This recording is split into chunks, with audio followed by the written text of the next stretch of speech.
si es suficiente con una disculpa o qué piensa de este videíto del director de Massive Caller, Ricardo Sevilla, es colaborador de Regeneración MX, de la revista Polemón y miembro de esta familia Sin Censura. Te extrañamos ayer, maestro, pero hoy ya sé que vienes con toda la intención de dejar la víbora chillando. Un abrazo.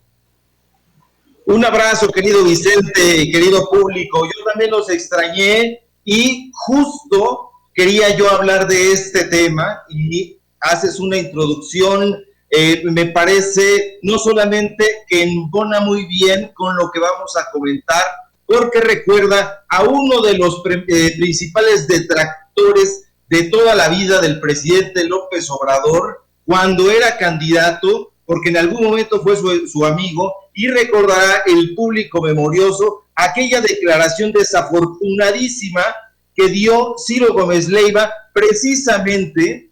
cuando presentaron en 2012, en julio de 2012,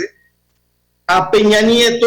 durante 90 días como el personaje que iba encabezando las encuestas y utilizaban esa famosa tríada de encuestadora que fue GEA, ISA y Milenio. Por ahí se agregaba de cuando en cuando María de las Heras, pero Ciro Gómez Leiva como Campos salió con esta cara de palo que siempre les ha caracterizado y que no basta una disculpa porque engañan a la población de una manera cínica y aviesa. Ciro Gómez Leiva, que en ese momento era el director editorial de Milenio y conductor estelar de esa cadena de noticias, en esa noche del 2 de julio del 2012, salió y dijo, ofrecemos una disculpa exactamente como Campos, porque nuestra medición falló y ya no vamos a creer demasiado en estas encuestas. Entonces, este tipo de ejercicios, este tipo de disculpas no son nuevas y lamentablemente son producto de la manipulación informativa que todos los días lleva a cabo, no solamente en este sexenio, sino durante toda la vida, estos negocios editoriales. Y miren, sorprende que la oposición neoliberal no sepa leer, o peor, que sepa leer y mienta deliberadamente para infundir este tipo de confusión en la población. Porque ya retomando este asunto de las encuestas y retomando los pareceres de todos estos sujetos que desde hace 3 días insisten en que Morena perdió, en términos generales la elección del domingo pasado, comentan, pertrechados desde sus columnas bien pagadas de Reforma, El Universal, El Financiero, Excelsior y Milenio, que el partido, así dicen, el partido del presidente López Obrador, perdió credibilidad de las mexicanas y de los mexicanos. Y no asombra porque infelizmente ya nada sorprende de la prensa neoliberal que miente deliberada y retorcidamente para intentar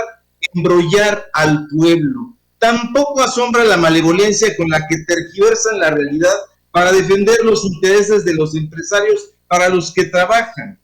Y no nos petrifica su desfachatez, querido Vicente, porque el periodismo libre e independiente que aquí practicamos en Sin Censura, en Regeneración, en Polemón, en muchos lados ya, ha hecho esfuerzos monumentales desde trincheras autónomas que no reciben las cataratas millonarias de los grandes monopolios para exhibirlos, para desnudarlos en sus tropelías. Aquí los hemos presentado a la gente, al auditorio, mediante una radiografía de cuerpo entero de todos los contratos que han recibido, todos los moches que se han metido, que se han autoadjudicado y que sin embargo, tratando de representar esa farsa circense, incurren todos los días en la mentira. Y nosotros, mediante reportajes y documentos, hemos presentado aquí los contratos, los moches millonarios que les llegaban y que les llegan, no solamente del gobierno de Fox en su momento, de Calderón y de Peña Nieto, sino que hoy los gobiernos estatales, donde se logró aviesamente la victoria de, por ejemplo, Maru Campus, estaban financiados, estaban apoyados por la empresa Clio de Enrique Krause, por dar un ejemplo. Ahora bien, estos moches millonarios hay que sumarlos a los pagos también súper jugosos que les hacen los Azcárraga, los Salinas Pliego, los Vázquez Raña, los Junco y alguien más, los Arroyo. A lo mejor la gente no tiene ubicada muy bien a Manuel Arroyo, pero el presidente López Obrador se ha referido a él de manera más o menos subrepticia, porque es precisamente el nombre de los contratos en los penales. Ahora, lo que sorprende de estos personajes es la baja estima en que tienen el intelecto del pueblo, al que burlonamente llaman el pueblo bueno. Estoy pensando por ahí en ese sujeto llamado Guillermo Sheridan, que desde las páginas del Universal y desde las páginas de Letras Libres todos los días lanza injurias abiertas al presidente. Ahora, estos personajes intentan suplantar los hechos históricos y no les interesa sustituir la realidad, las acciones consumadas y concretas con tal de engañar a las personas, pero desgraciadamente para ellos hoy se topan con el muro del conocimiento, porque la gente, por más que esta élite los agravie e intente herirlos y pretenda tratarla con incapacidad intelectual, hoy está tanto o más informada que estos falsos intelectuales, que estos quiméricos periodistas que alquilan su pluma al mejor postor.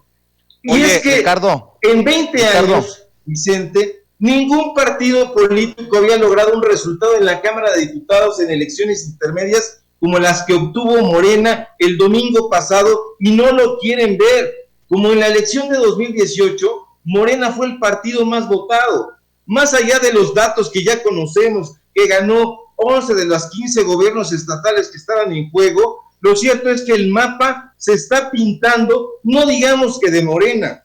sino de democracia. Los mexicanos y las mexicanas estamos haciendo un ejercicio democrático que va más allá de este manido concepto de la alternancia. Seamos claros, seamos concretos. Este asunto de la alternancia no tiene nada que ver con el ánimo democrático que impulsa al pueblo y que decide en las urnas: si ya no me satisface este gobierno, si ya no me satisface este partido político, si ya no me satisface las propuestas de este personaje, yo voy a votar por otra opción. Entonces,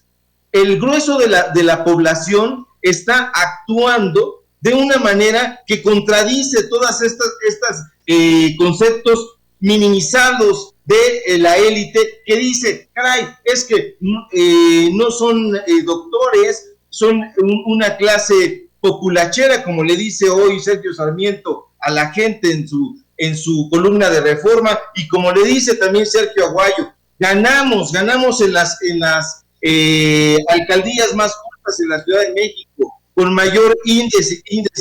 de educativo. Y entonces esto continúa refrendando este discurso racista, clasista, elitista, porque sí, es cierto que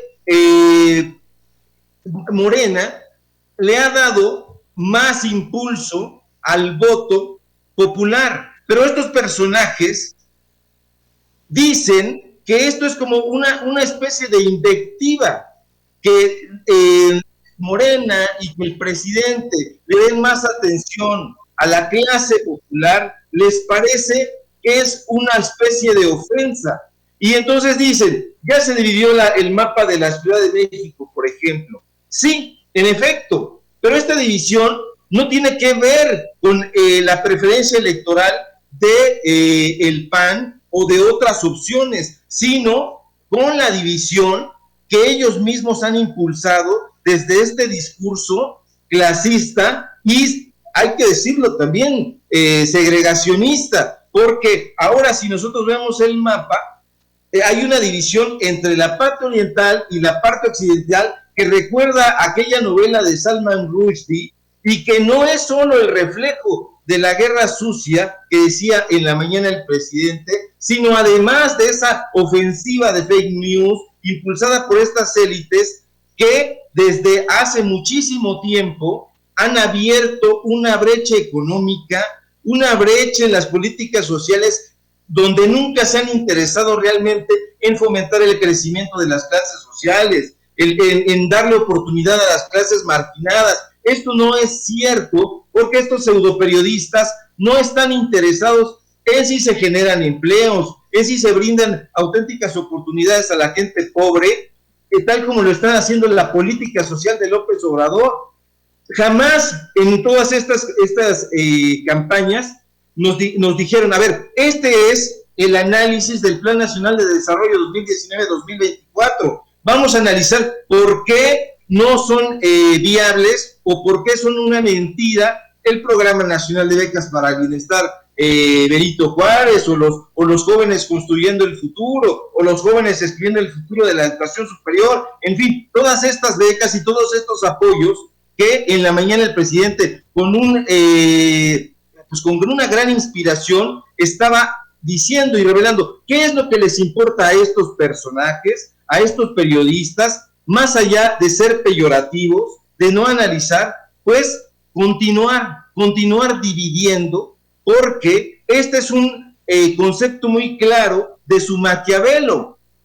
divide y vencerás. Entonces están tratando de causar divisionismo para, acto seguido, abalanzarse sobre el presupuesto, sobre los fideicomisos, sobre los contratos entregados sin licitaciones de por medio, etcétera. Entonces, este tipo de personajes lo único que están haciendo es desnudarse frente a la gente, desnudarse frente al público, donde nosotros vemos ya no a líderes de opinión, no a periodistas hechos y derechos, como hoy recordamos, por ejemplo, el nacimiento de Vicente Leñero, un periodista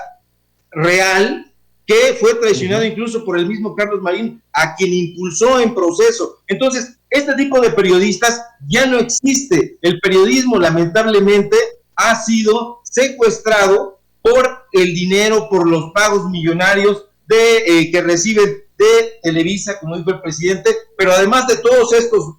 sujetos, de los Junco, de los Arroyo, de los Azcárraga, de los Salinas Pliego, etcétera. Oye, Ricardo,